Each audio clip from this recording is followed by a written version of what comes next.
Good morning. Good morning. Oh, my name is Barbara Bazell, and I'm a grateful member of the Board of Trustees. Today is November 30th. At UUCA, we are a people of many beliefs, origins, sexualities, genders, abilities, and disabilities, seen and unseen, who seek justice for all who suffer oppression. Whether this is your first time joining us or your regular Sunday morning destination, or whether you're joining us online, we are glad you're here. Join us so together we can come for community, find inspiration, and live with purpose. So, with one festive holiday behind us and the many others that await us in December, there is so much happening here at UUCA. There are ways to connect with each other outside of Sunday services that many members make possible. Like all of these things happening over here and these fabulous announcements. Pretty much, they happen here at church, but they happen because there are members who make that happen. First Fridays, I want to give that a plug. This is a relatively new event for people to come together first Friday of every month on Friday evenings. It's a social event, and I wanted to give a shout out to the people who make that possible. So without this team of members, it would not happen. So who are they? Amy Stock, Gay Chima, Kirsten Jacobson, Kristen Walega, Lexi Boudreau, Rob Doherty, Sean Melendi, Wells McCurdy, and Tommy Lowe. Could we give them a shout out?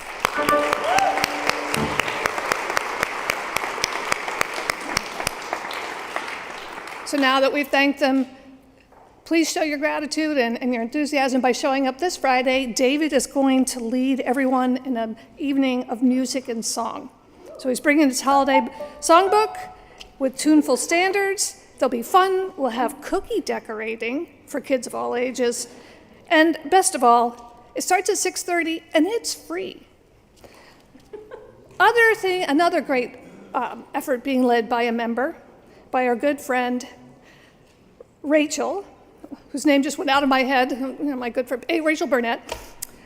Our lobby attendant and event coordinator, Jason Jenkins, passed away suddenly on February 6, 2025.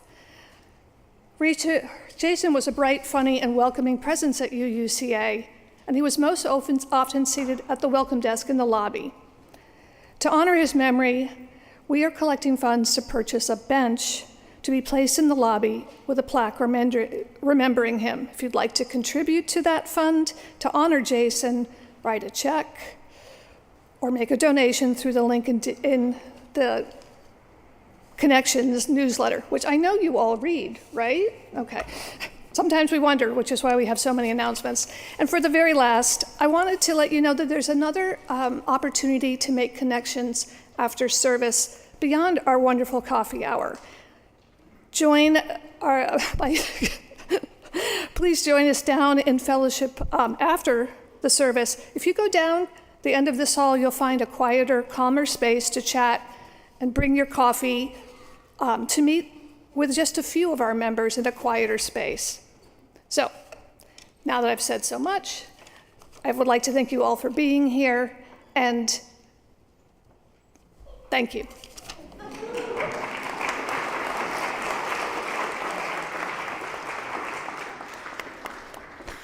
Barbara, thank you so much for that welcome, and for the heartfelt way that you serve and lead here at UUCA. It is a gift to all of us. It is a gift to me to be with you. My name's Reverend Amanda Poppy. My pronouns are she, her, and I'm honored to serve as senior minister here at UUCA. Today, I'm delighted to share the chancel with Tommy Lowe, one of our worship associates, and to have so many musicians with us this morning. And thanks to Dave Edman, our music director, who's particularly gifted and interested, I think, in pulling together folks so that we can hear a variety of music, a special props for bringing in some of our younger folks while they're here home from studies, which means that we got something like that beautiful French horn piece from Lincoln this morning. So that is a special treat. Like, snag them after the pumpkin pie. And thank you to everybody who makes this morning possible, our ushers, our greeters, our childcare providers and RE teachers, our cup washers and our coffee makers, our AV folks, and all of you for being here on this holiday weekend, for spending this time with us. If you are online, I hope that you'll say hello in the chat, write a little message, maybe say where you're watching from. If you are here in the sanctuary with us, I hope that you will turn in this moment, if you'd like to, and say hello to someone near you.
As we take our seats, friends, as we take our seats, I hope that you continue that connection, those hellos, the how do you do, and it's nice to meet you in our coffee hour after service or in the smaller setting in our welcome room. It is good to be together.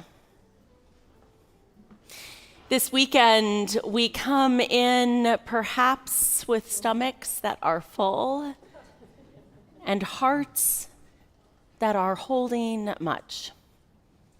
Perhaps your heart is feeling as though it is full up with the love of family and friends from this past holiday.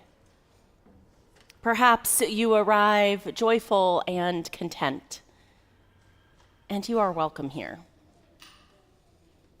Perhaps this morning, your heart is feeling loss and grief. You may be missing someone who has been around your table in the past. You may be filled with sadness for a holiday that was not exactly what you had hoped. And you are welcome here. Perhaps your heart is full of the complexity that the holiday brings. The celebration of family and friends and food, and at the same time, the remembering of a myth that never was, the story of an America that did not begin with possibility for all, that holds that sadness still today. You are welcome here. However you arrive this morning, however the holiday has settled into your bones, and however you are looking forward to the season ahead, with trepidation, with excitement, with a confusing, slightly tinsely mixture of both, you are welcome here. it is good to have each one of you this morning.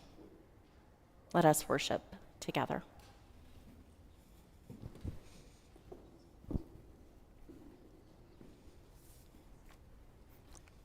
Morning. Good morning. On this cloudy, rainy, cold day, when we are missing the sun, I invite you to hold in your heart those among us and across the world who are showered with golden rays of sunshine, but feel no warmth. Those who are blanketed by the soft glow of moonshine, but only know fear. Those who witness the miracle of fireflies, but feel no wonder. Those who stand under the silent canopy of starlight, but only know the unceasing drumbeat of anxiety. And those who blow out birthday candles, but feel no joy. May our candle of compassion remind us to hold close to our hearts those of us whose inner light has dimmed.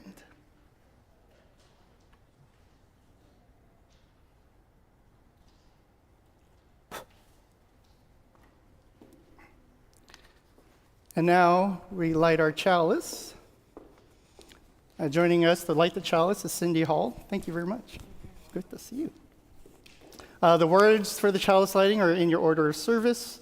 I'll read the first part, and then we'll read the second part together.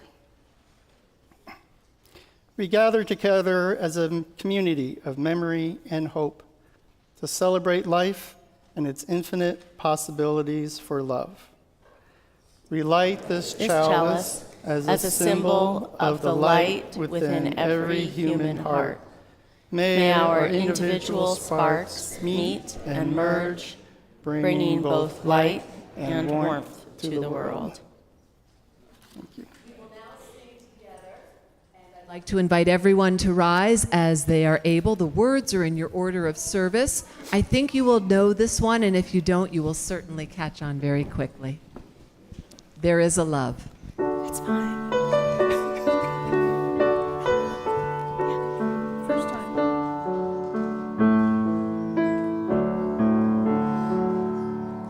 There is a love holding me. There is a love holding all that I love. There is a love holding all. I rest in this love. There is a love holding us. There is a love holding all that we love. There is a love holding all. We rest in this love. Let's do it again. There is a love holding me. There is a love holding all that I love. There is a love holding all. I rest in this love. There is a love holding us. There is a love holding all that we love. There is a love holding all. We rest in this love.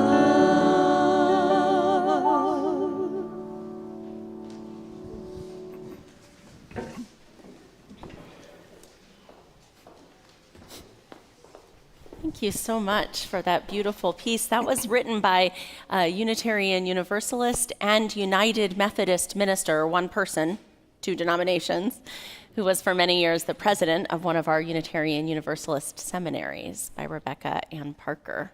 It's a joy to sing it here this morning. I would like to tell a bit of a story this morning, and there will be some pictures that are up here on the screen if you are the kind of person who likes to make sure you can see some of the pictures. And if you are the kind of person that likes to be right here with me while I tell the story, that's good too. It's a story called Namaste. And it's about the word namaste, which how many people have ever heard that word before? Namaste. It's a kind of greeting that people use here in the United States and in other countries, and especially in the Indian subcontinent. And so before I tell the story, which is about a little girl named Nima, you can see her there with her goats. About a little girl named Nima, before I decided to tell the story, I wanted to learn more about the word. And the story has an idea about what the word means.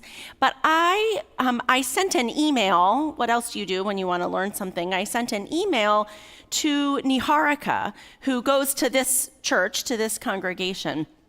And she grew up in India. So I thought it was probably likely that this was a word that she used a lot when she was growing up, and maybe now still, and asked her what the word meant to her and what she understood it to mean. And she told me, I'm going to pull my phone out because I want to say it exactly like Niharika said.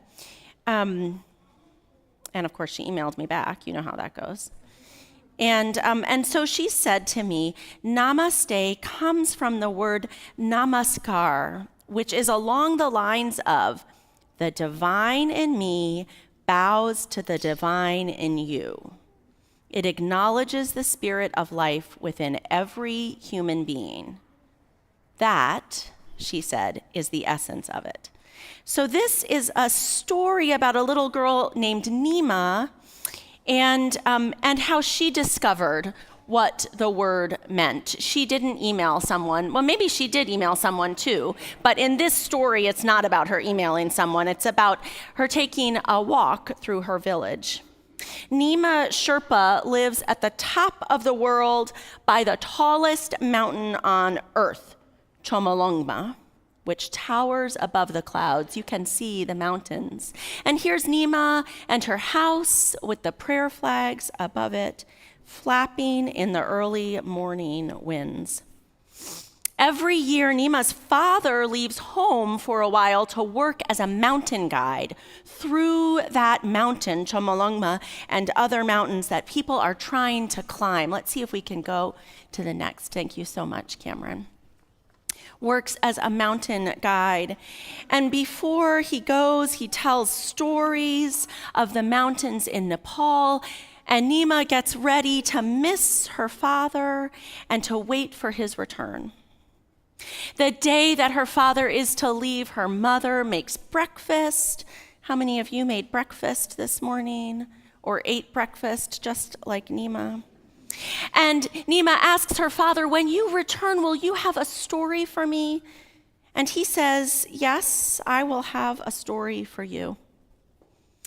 As her father goes along, Nima and her mother offer prayers to the tiger goddess for his safety, traveling mercies on his way.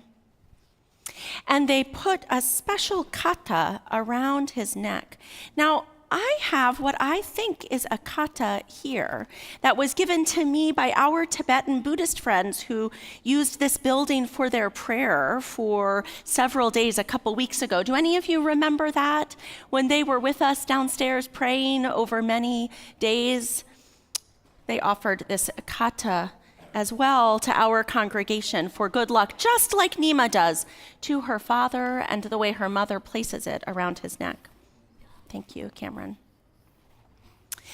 Nima wonders as she goes out what stories her father will bring back and what stories she might bring back to her father. Well, she's not going all through the mountains like her father is. She's not having big adventures. What will she be able to tell him about what she did while he was gone? Nima heads through the town on her way to do some errands, and as she goes, she greets each person she sees. What do you think she says when she greets them? Namaste. That's right. That word that we're learning today, perhaps. Namaste, she says, as she greets the people with their yaks and their knacks going along the way in the village. Namaste, she says, when she gets to the marketplace and she greets Tenzin, who sells honey that he harvests from the bees in his backyard. Does anyone here keep bees in their backyard? There's got to be someone. Do we have no? Oh, great. Right back there. The two of you keep bees in your backyard? Maybe an adult is involved. I don't know. But yeah, great. Love it.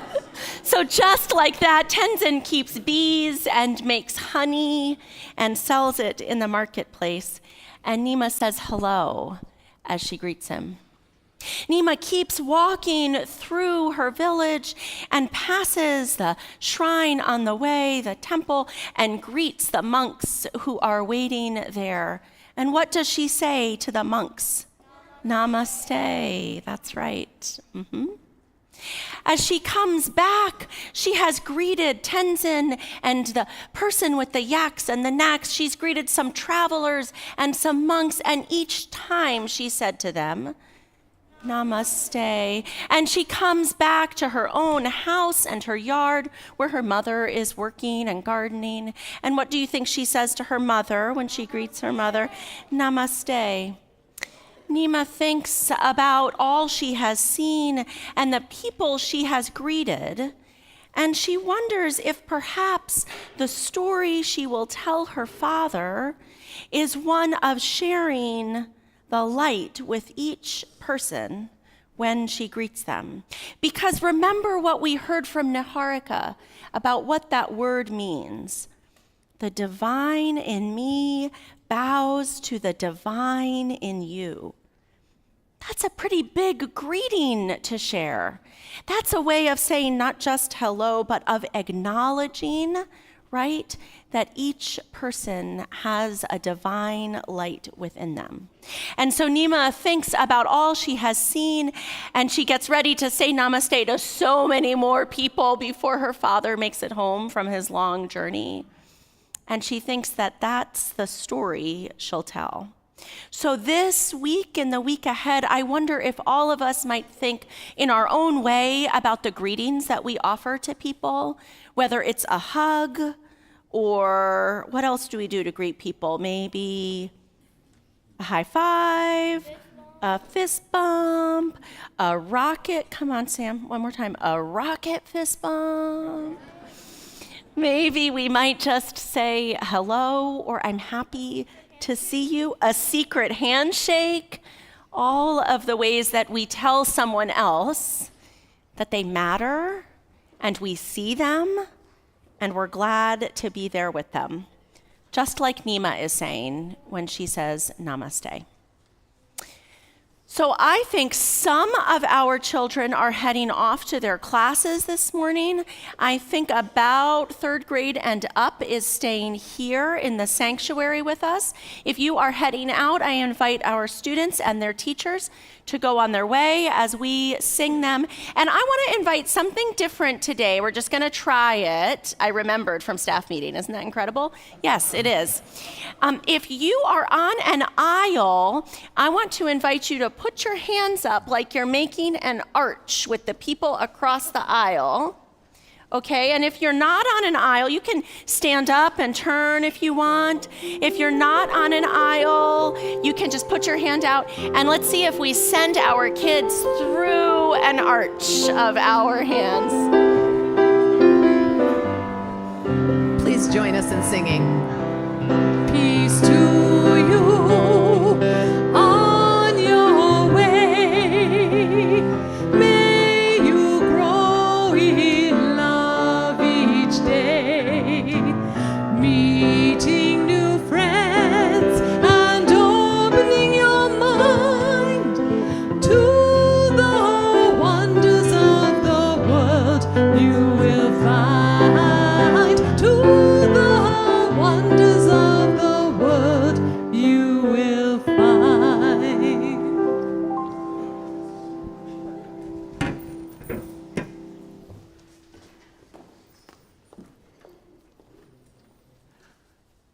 For my reflection piece this morning, I invite you to have your phone in your hand. I know we don't normally do that. Normally we put our phone away so we are not distracted. But actually for this, my reflection, I invite you to have your phone in your hand and maybe remind yourself how to turn on the flashlight.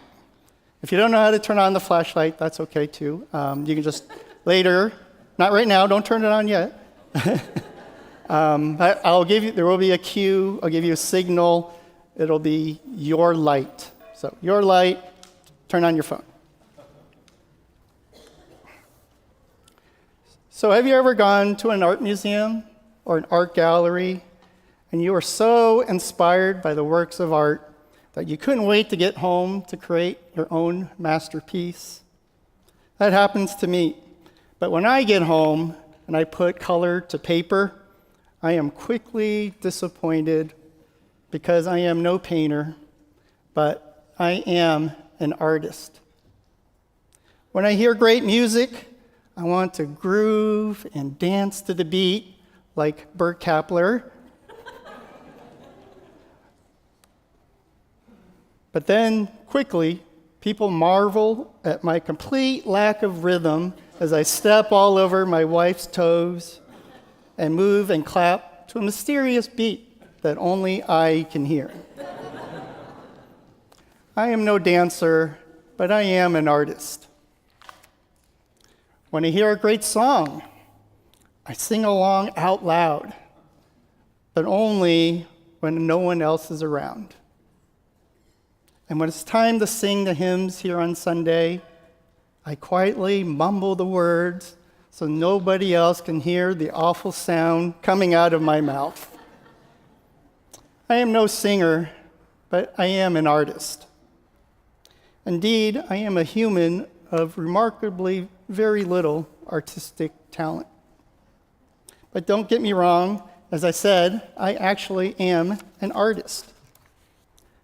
Instead of paintbrushes, my tools are my hands, my words, my eyes, my ears. Instead of oils and acrylics, my medium is light, and my canvas is the world. My light shines on my family and friends, words of encouragement and hope, hands that create nourishment for the body and the soul. My light shines on my neighborhood, smiles that spread cheer, eyes that meet, connect, and acknowledge each other's worth. And my light shines on my community, arms embrace, and ears that hold space. But sometimes my own inner light dims and darkness overcomes. And that is when your light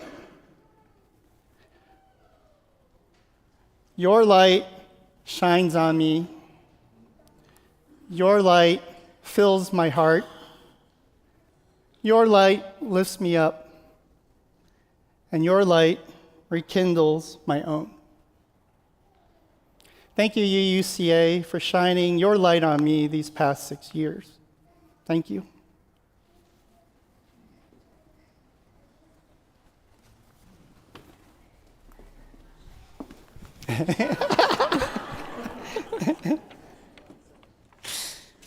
Tommy, thank you so much for that reflection and really for creating the container of this service as we move through. I am excited to be shining light together this morning.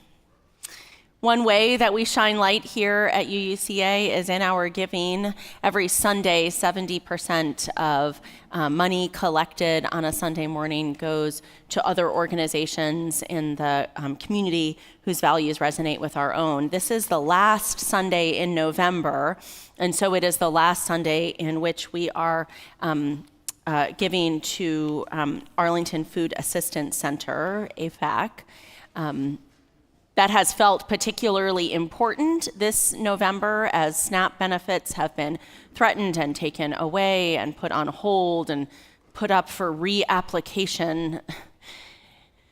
in all of the ways that we know that food insecurity, present and real at every time, feels especially significant right now. I want to thank you not just for your gifts of money on Sunday mornings, which has been benefiting AFAC. I'm excited to sign the check, as I do at the end of the month after Nikki prepares it, and to see how much this congregation has supported those efforts. But also your gifts of food. Just a few weeks ago, RevCTC invited people to take a grocery list and an empty bag and to bring back bags of food here at UUCA, which have gone out to a number of organizations, AFAC and Barcroft, through the PTA and other organizations around the community. I spoke with someone this morning who told me that every Sunday since, he has brought at least one and sometimes multiple bags of food, and that going shopping for that has been part of his weekly routine. And I'm so grateful for everyone who has been able to do that. We are grateful for all of the ways that we give and that we receive and need in this community. And so a reminder as well that if you are facing food insecurity or economic insecurity, that we have not just our little free food pantry here, but also a minister's discretionary fund to be able to support with emergency needs. Please don't hesitate to reach out. I want to invite you to give as you are able, check, cash. There's a QR code on the back of your order of service. We'll receive your gifts as well as gifts of music.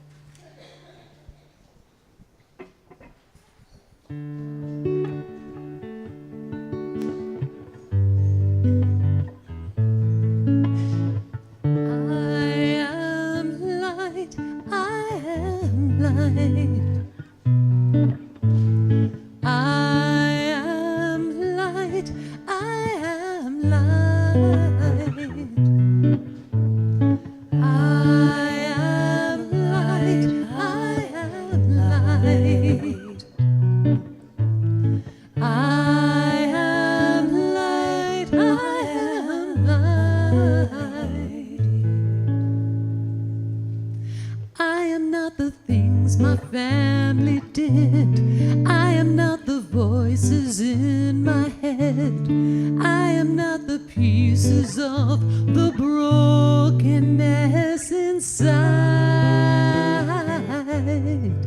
I am light. I am light. I am light. I am light.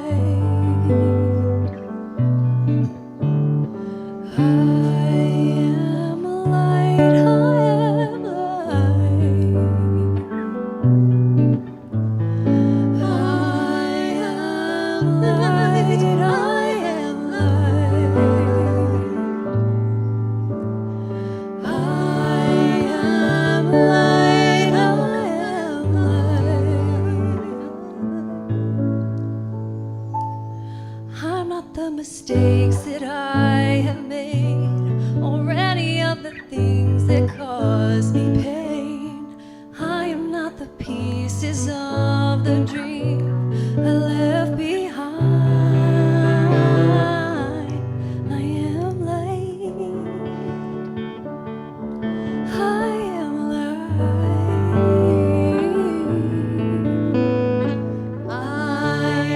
am light.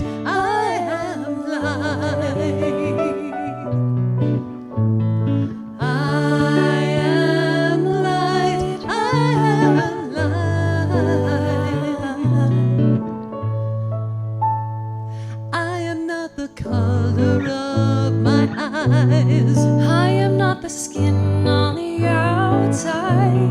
I am not my age. I am not my race. My soul inside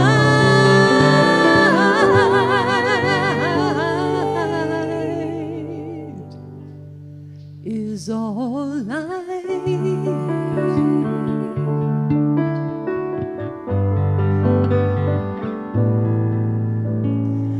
I am light.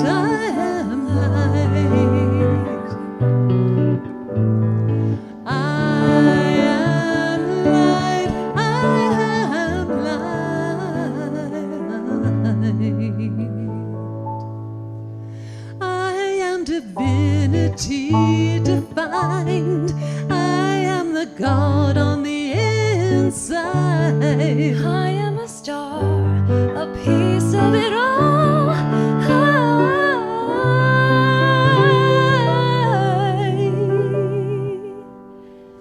am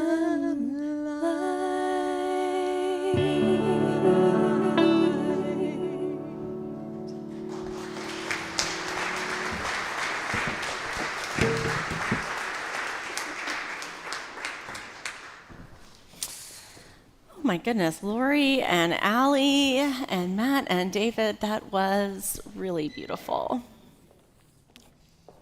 As our ushers bring forward the offering, I invite you to join me in the words of blessing for all we give and receive.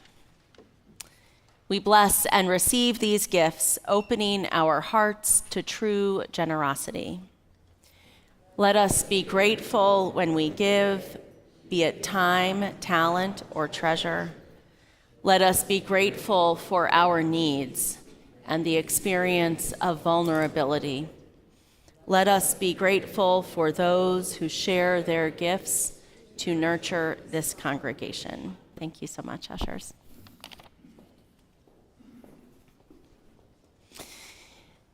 One of the real joys of my work is getting to create worship alongside our cadre of worship associates.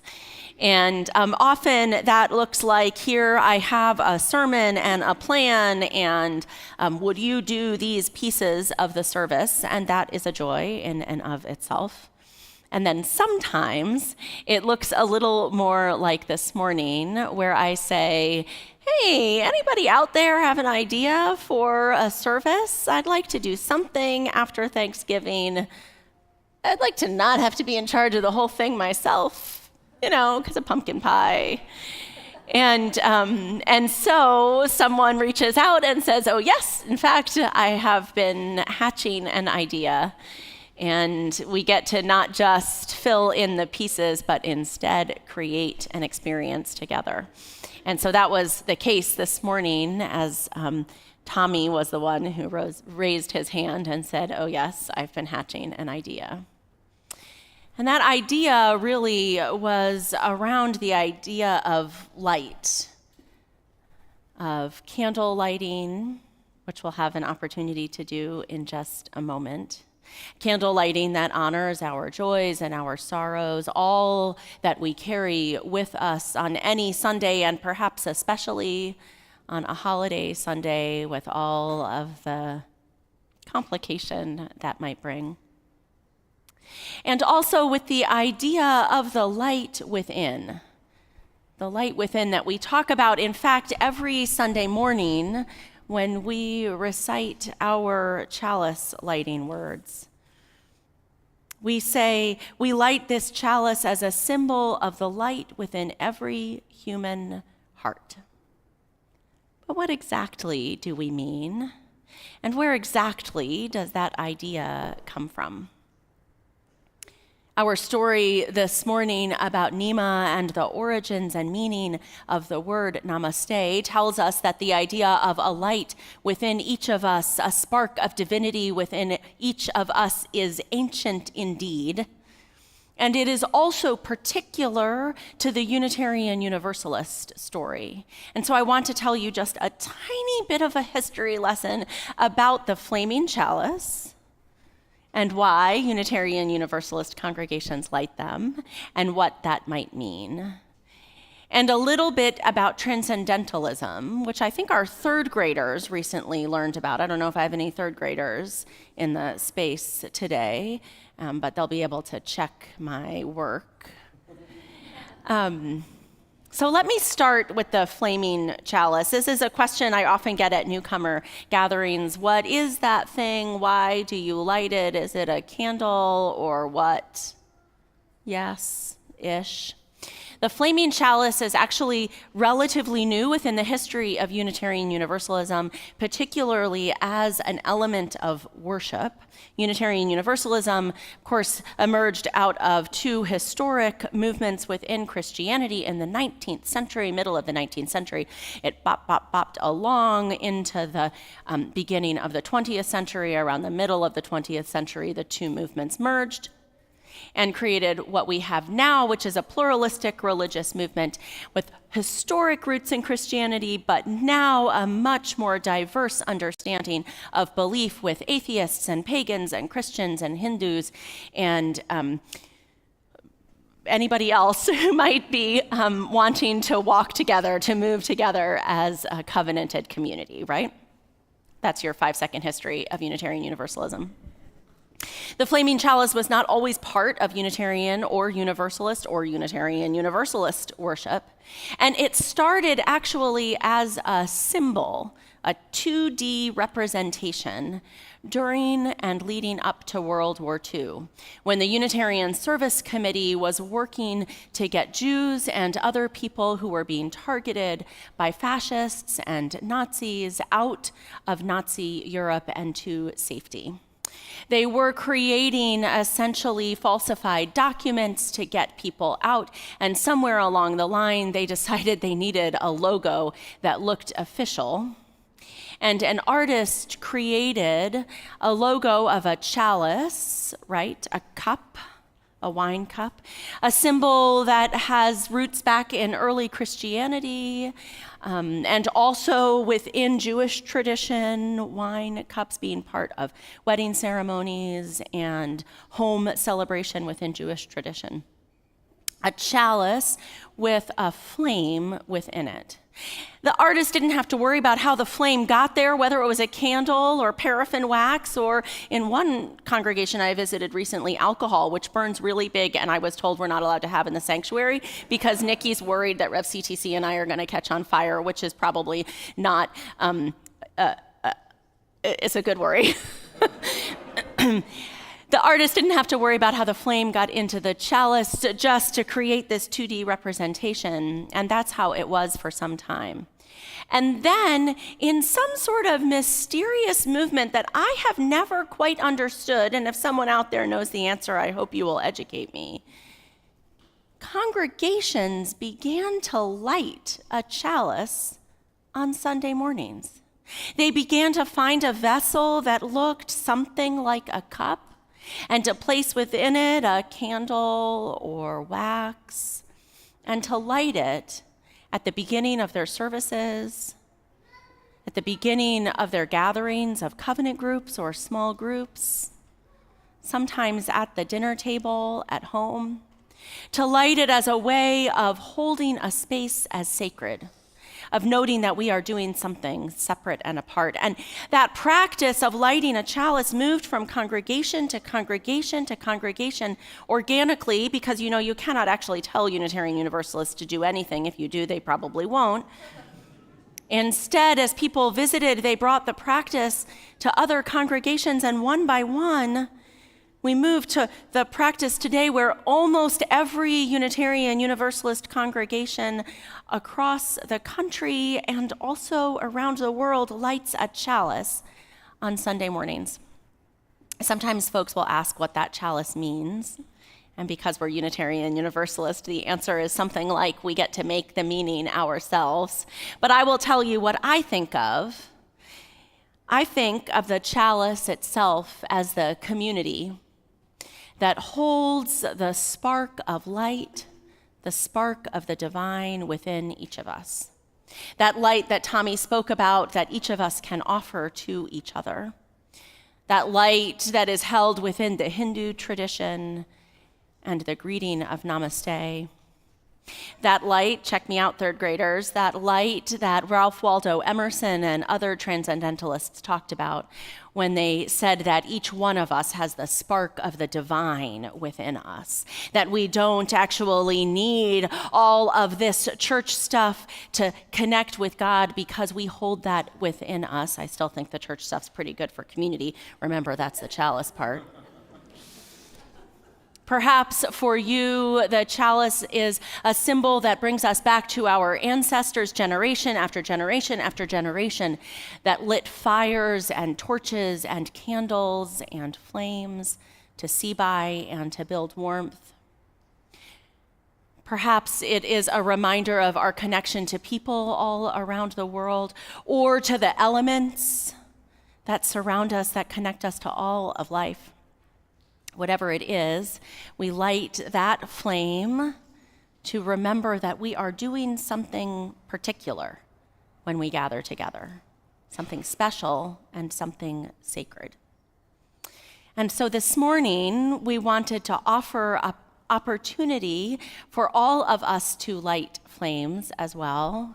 And in a little bit after Tommy's prayer, I'll invite you forward during Spirit of Life to come up to the tables.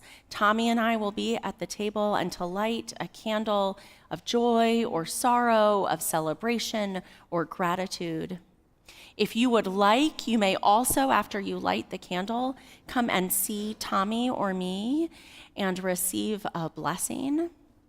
And if coming forward during a service is tricky for you for any kind of mobility reason, we want to invite you to do so with us after the service is over if you need a little more time to make that possible for you.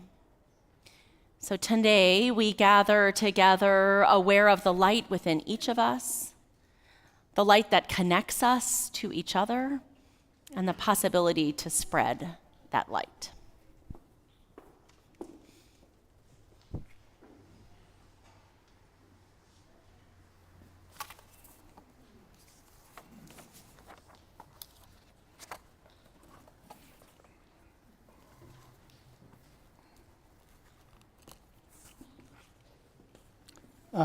Just one thing to follow up on what Reverend Amanda said. I think we would like everybody to come up the middle, the center. Come up the sides. Come up the sides. And then down the center. And then down the center. Thanks, Okay. Tommy. We got each other. Nice and smooth. All right. And now we invite you into today's prayer to close your eyes or cast a soft gaze. Ground yourself into the earth and into this moment here. Surround yourself with the light from the stars, the sun, the moon.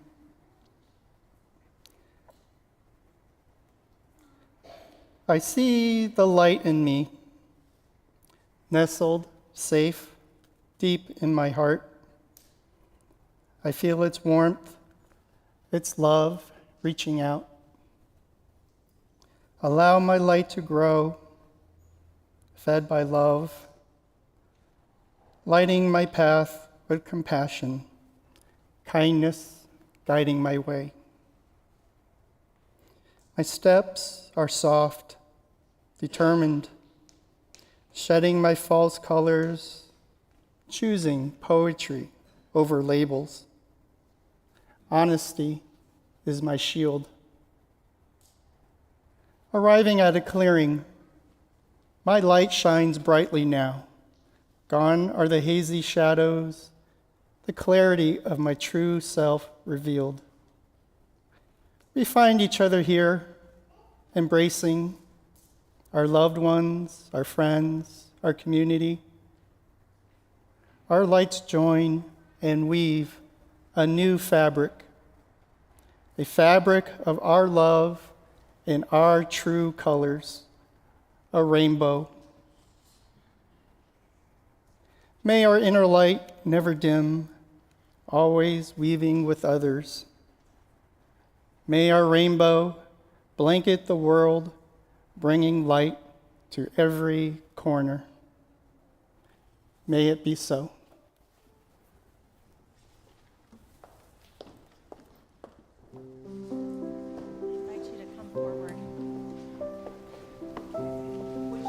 Join us in singing Spirit of Life, first in Spanish, then in English, as we do our candle lighting.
As we see our last candles being lit, I'd like to invite you to stand as you're able and join us in our second hymn this morning. The words are in your order of service.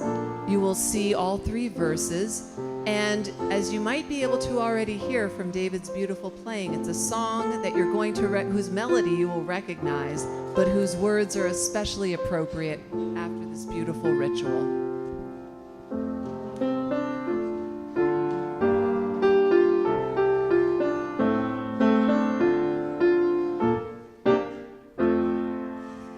As we carry this flame forward, we hold true to what we know. As we carry this flame forward, we leave space for us to grow. This flame represents a place where all are valued, all belong. With this flame we speak to power. With this flame we join in song. As we carry this flame forward, hand in hand, we heed the call to do justice, kindness, mercy, equity, and peace to all.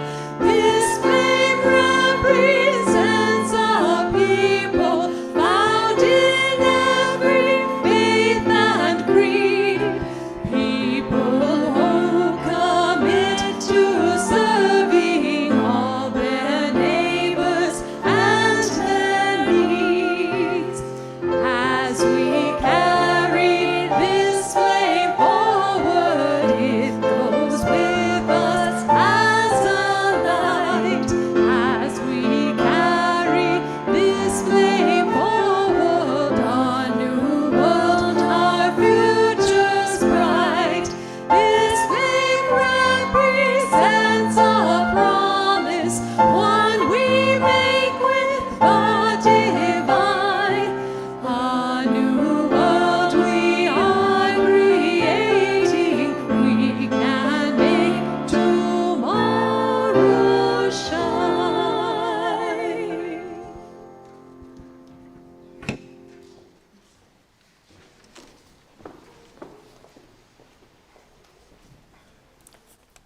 At this time, we extinguish our chalice.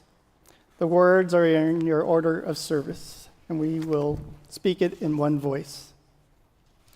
We extinguish this chalice, but not the light and warmth it represents.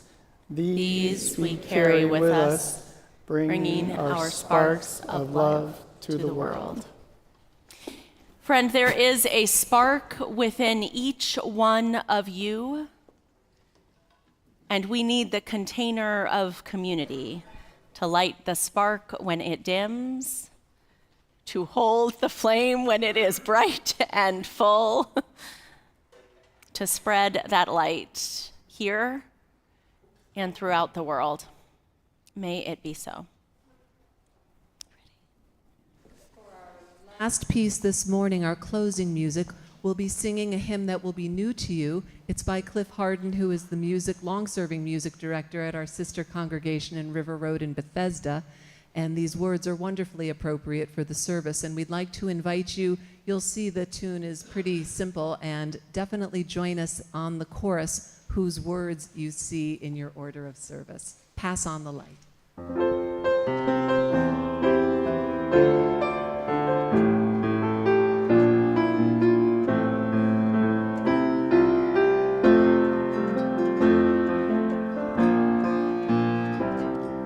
See one tiny spark, still small and bright, and hands groped around to shield its light. A single flame, the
funny. I enjoyed it very much. I'll look forward to doing it again. Yeah, Great. Thanks, Myra. I'll definitely see you around. Yeah.